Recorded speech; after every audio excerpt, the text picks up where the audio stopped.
Hey there, let's talk about something that's been on my mind lately, emotionally detaching from someone. It's a tough subject, I know, but it's so important to understand how to do this in a healthy way. Because the truth is, sometimes we find ourselves in situations where we need to create some distance between ourselves and another person, whether it's a romantic partner, a friend, or even a family member. Now, I want to be clear, I'm not talking about completely cutting someone out of your life. That's not always necessary or even advisable. What I'm talking about is learning how to set boundaries, how to protect your own emotional well-being, and how to avoid getting too caught up in someone else's drama or negativity. So let's dive in. The first rule of emotionally detaching from someone is to recognize when it's necessary. This can be tricky because our emotions can cloud our judgment. We might feel loyal to someone even when they're treating us poorly. We might feel guilty about pulling away even when it's the healthiest thing for us to do. But here's the thing, you have to trust your gut. If you're feeling drained, anxious, or unhappy after spending time with someone, that's a red flag. If you're constantly making excuses for their behavior or trying to fix their problems, that's another sign that you might need to step back. The second rule is to set clear boundaries. This means communicating your needs and expectations clearly and firmly. It might mean saying no to certain requests or invitations. It might mean limiting the amount of time you spend with someone or the topics you're willing to discuss with them. The key is to be assertive without being aggressive. You don't need to be mean or confrontational, but you do need to be direct. Remember, setting boundaries isn't about punishing the other person, it's about taking care of yourself.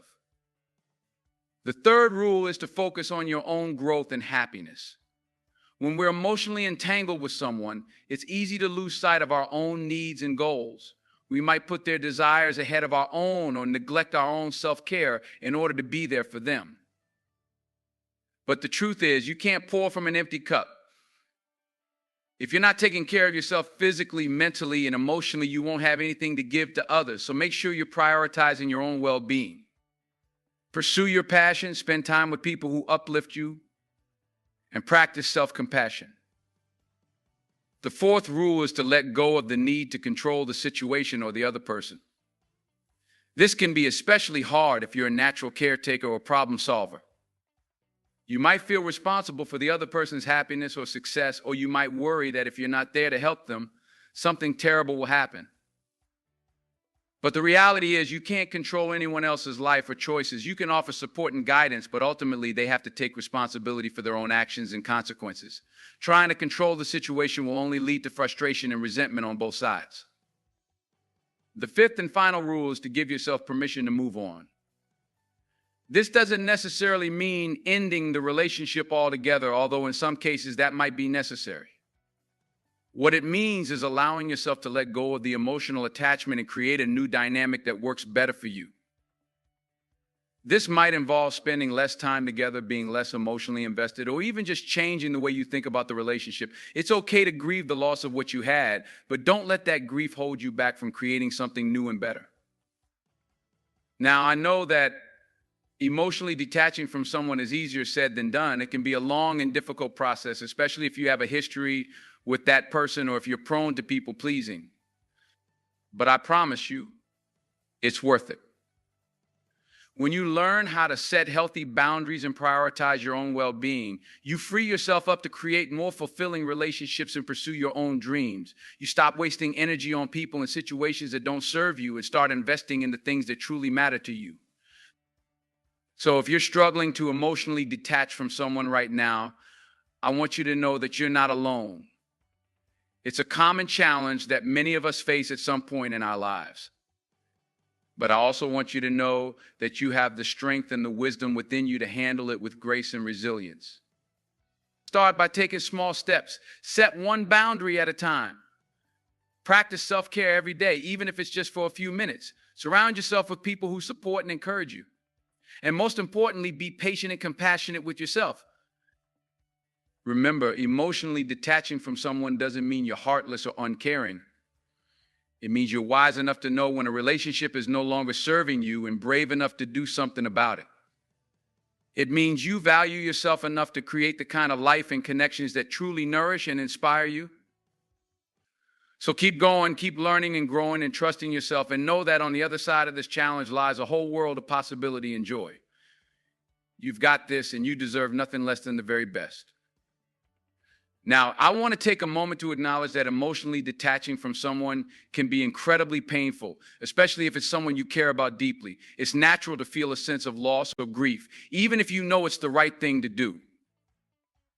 But here's the thing, that pain is a sign that you're growing. It's a sign that you're breaking free from old patterns and beliefs that no longer serve you. It's a sign that you're creating space for something new and better to come into your life. So don't run from the pain. Don't try to numb it or avoid it. Instead, lean into it. Allow yourself to feel it fully without judgment or resistance. Cry if you need to. Scream into a pillow. Write in a journal. Do whatever you need to do to express and release those emotions in a healthy way. And then, when you're ready, start to focus on the future.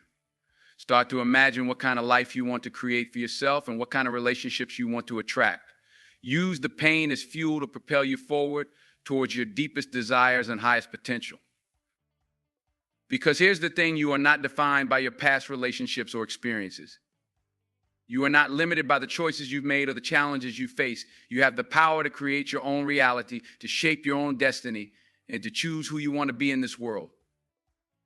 So don't let anyone else's negativity or dysfunction hold you back. Don't let your own fears or doubts keep you stuck in a cycle of unhealthy attachments. Trust your instincts, honor your boundaries, and keep moving forward one step at a time. And remember, you are never alone on this journey. There are people out there who will love and support you unconditionally, who will celebrate your successes and comfort you in your failures. Seek them out. Surround yourself with them. Let them remind you of your own strengths and beauty, even when you can't see it yourself. Because at the end of the day, emotionally detaching from someone is not about rejecting love or connection. It's about creating space for the right kind of love and connection to enter your life. It's about saying yes to yourself, yes to your dreams, and yes to the incredible possibilities that lie ahead. So keep going, my friend. Keep growing and learning and evolving. Keep opening your heart to the magic and mystery of this beautiful, messy, complicated world we live in.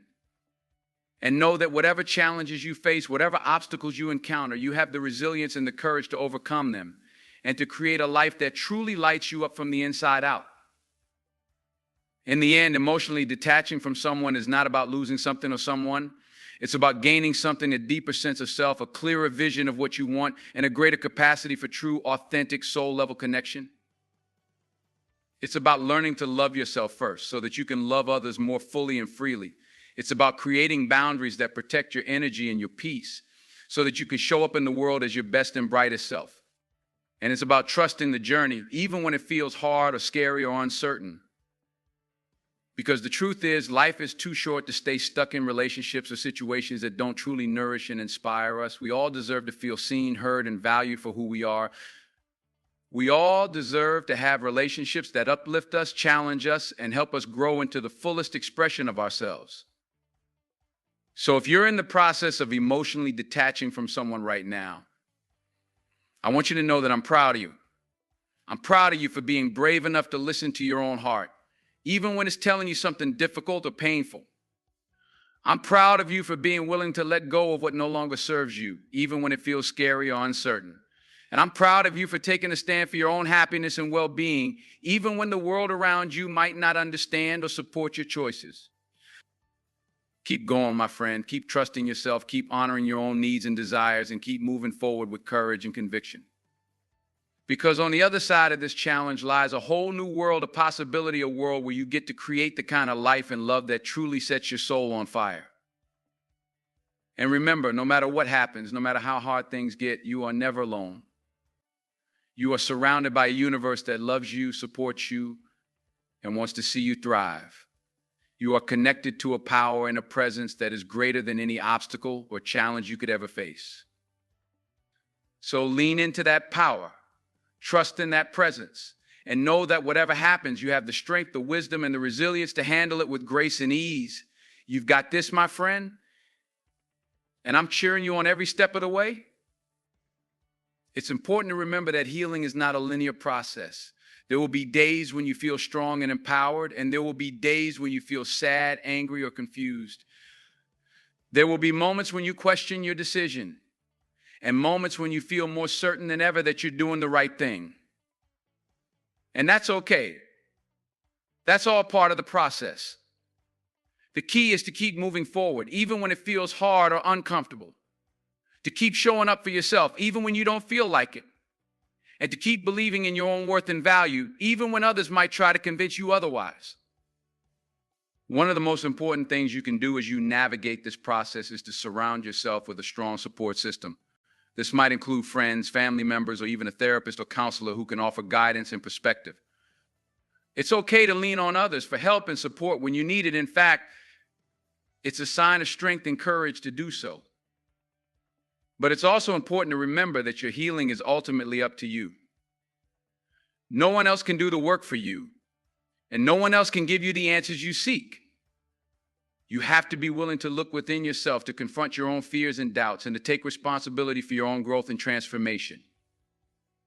This might involve some deep soul searching and self-reflection. It might require you to confront some painful truths about yourself or your past relationships. It might mean letting go of old stories or beliefs that no longer serve you and embracing new ones that empower and inspire you.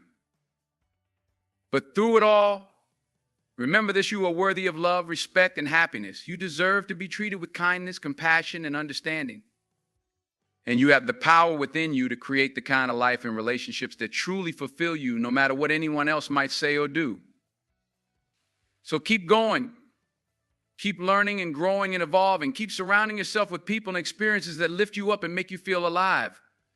And most importantly, keep believing in yourself and your own inherent worth and value. Because the truth is, emotionally detaching from someone is not just about letting go of them. It's about making space for something new and better to come into your life. It's about creating room for growth, for joy, for love, and for all the incredible possibilities that await you on the other side of this challenge. And as you do this work, as you continue to heal and transform and evolve, remember that you are not alone. Remember that there are countless others who have walked this path before you, who have faced their own struggles and challenges and come out the other side stronger, wiser, and more resilient than ever. Draw strength from their stories, learn from their examples, and know that whatever happens, whatever challenges you face, you have the power within you to overcome them and to create a life that truly lights you up from the inside out. So keep going, my friend. Keep shining your light, keep spreading your love, and keep believing in the incredible power and potential that lies within you. The world needs your unique gifts and talents, and there is so much beauty and magic waiting for you on the other side of this journey. Trust the process. Trust yourself. And know that no matter what happens, you are always, always worthy of the very best that life has to offer. You've got this, and I'm cheering you on every step of the way. As you continue to emotionally detach from someone, it's important to remember that this process is not about erasing them from your life entirely. It's not about pretending they never existed or denying the impact they had on you. Rather, it's about finding a new way to relate to them, one that honors your own needs and boundaries while still allowing for compassion and understanding. This might mean setting clear limits on how much time you spend together or what topics you're willing to discuss. It might mean learning to communicate in a more assertive and self-protective way. Or it might mean simply changing the way you think about the relationship and the role it plays in your life. Whatever form it takes, remember that emotionally detaching from someone is ultimately a way of caring for yourself. It's about recognizing that your own well-being and happiness matter, and that you have the right to prioritize them in your life. And as you do this, as you learn to put yourself first and set healthy boundaries, you might find that other areas of your life start to shift and change as well. You might find yourself attracting new people and opportunities that align with your values and goals. You might discover new passions or interests that light you up from the inside out. And you might start to see yourself in a whole new light as someone who is strong, capable, and deserving of all the love and joy that life has to offer. So keep going, keep exploring and experimenting and taking risks. Keep pushing yourself out of your comfort zone and embracing new challenges and adventures. And above all, keep believing in yourself and your own inherent worth and value. Because the truth is, emotionally detaching from someone is not the end of the story, it's just the beginning of a whole new chapter. A chapter where you get to be the hero of your own journey, the creator of your own destiny, and the architect of your own happiness. And as you step into this new chapter, remember that you are not defined by your past relationships or experiences. You are not limited by the opinions or expectations of others. You are a unique and precious soul with your own special gifts and talents to offer the world. So let your light shine, let your voice be heard, and let your heart lead the way even when the path ahead feels uncertain or unclear. Trust that the universe has your back and that everything is unfolding exactly as it should. And above all, remember this: you are loved, you are valued, and you are worthy of all the incredible blessings that life has in store for you. So keep going, my friend. Keep growing and learning and evolving. And know that no matter what happens, you have the strength, the courage, and the resilience to handle it with grace and ease. You've got this, and I'm cheering you on every step of the way.